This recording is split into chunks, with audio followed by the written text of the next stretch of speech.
Magandang oras mga kababayan, narito na ang pinaka-latest update natin sa magiging lagay ng ating panahon ngayong araw at sa susunod na 24 oras. Mga kababayan, tumama na po ang landfall ng sentro at mata ng Super Typhoon Nando sa Calayan, Cagayan at nananalasa na ang hagupit ng pinakamalakas na bagyo.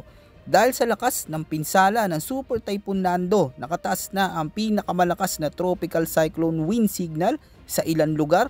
Alamin natin ang bagong update dito. Ayon sa pinakabagong datos, ang sentro ng mata ng bagyo ay nananalasa na ngayon sa Babuyan Islands at Calayan, Cagayan. Taglay nito ang maximum sustained winds na may lakas na 225 km per hour malapit sa gitna at may pagbugso ng hangin na may lakas na umaabot hanggang 300 km per hour. Sa ngayon ito ay kumikilos pakanluran sa bilis na 25 km per hour.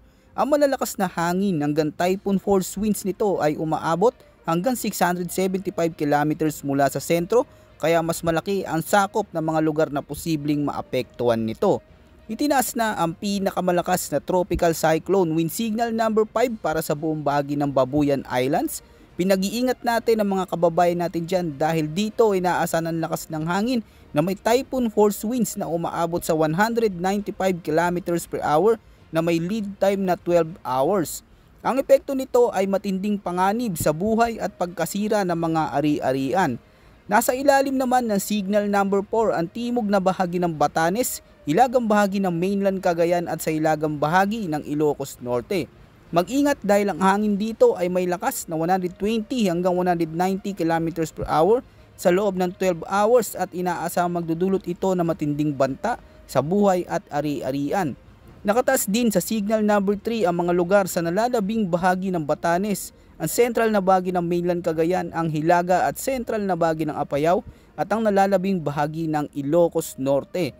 Ang mga nabanggit nating mga lugar ay makakaranas ng storm force winds na may bugso ng hangin na 95 to 120 km per hour sa loob ng 18 hours. May moderate ito na extreme threat ito sa buhay at ari-arian. Samantala nakataas ang signal number 2 sa natitirang bahagi ng mainland Cagayan, Isabela, nalalabing bahagi ng Apayao, Abra, Kalinga, Mountain Province, Ifugao, ang hilagang bahagi ng Nueva Vizcaya, Ilocos Sur at ang hilagang bahagi ng La Union. Sa mga lugar na ito, inaasahan ang gale force winds na may lakas na 65 hanggang 90 km per hour na may lead time na 24 hours. Mag-ingat dahil may panganib pa rin ito o banta sa buhay at pagkasira ng mga light materials.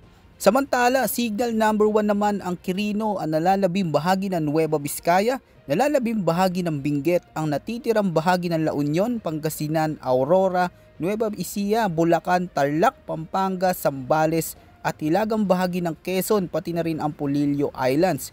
Ito ay dahil sa banta ng strong winds na may lead time na 36 hours na may lakas ng hangin mula 40 hanggang 65 km per hour na maaaring magdulot ng minimal hanggang minor threat to life and property. Narito naman ang latest heavy rainfall forecast na inilabas ng Pag-asa ngayong araw. Inaasahan na mahigit sa 200 mm na buhos ng ulan ang inaasahang babagsak sa Batanes, Ilocos Norte, Ilocos Sur, Cagayan, Abra at sa may Apayao.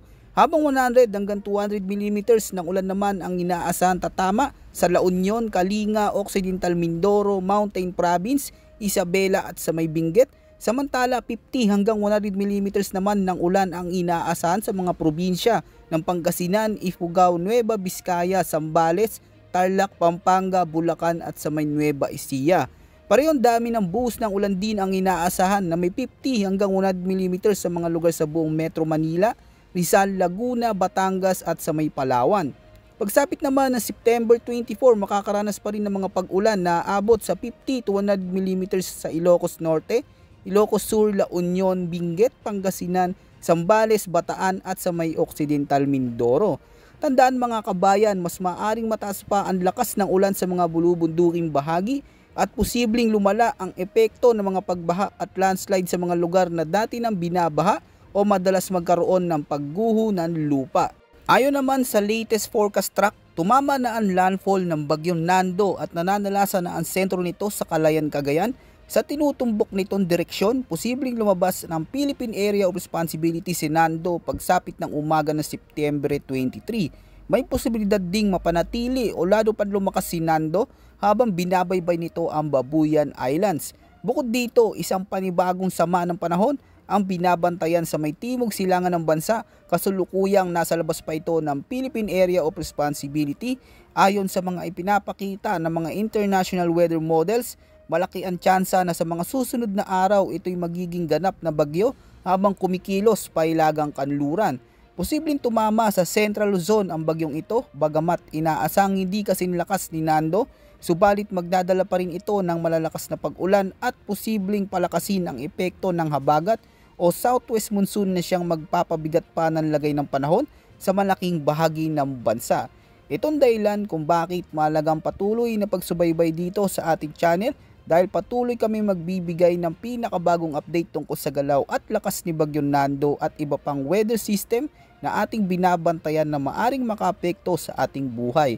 Lalong-lalo na mga nakatira sa mga lugar na mataas ang panganib sa pagbaha at pagguho ng lupa, sumunod sa abiso at direktiba ng inyong mga lokal na opisyal para sa pinakauling babala ukol sa malalakas na ulan, thunderstorms advisory at manatiling nakatutok sa mga anunsyo mula sa Pag-asa. Yan muna ang ating pinaka-latest weather update at ulat panahon. Ito po ang inyong weather forecast ng bansa. Maraming salamat po at huwag kalimutang mag-ingat ngayong nakakaranas tayo ng malalakas na pag-ulan.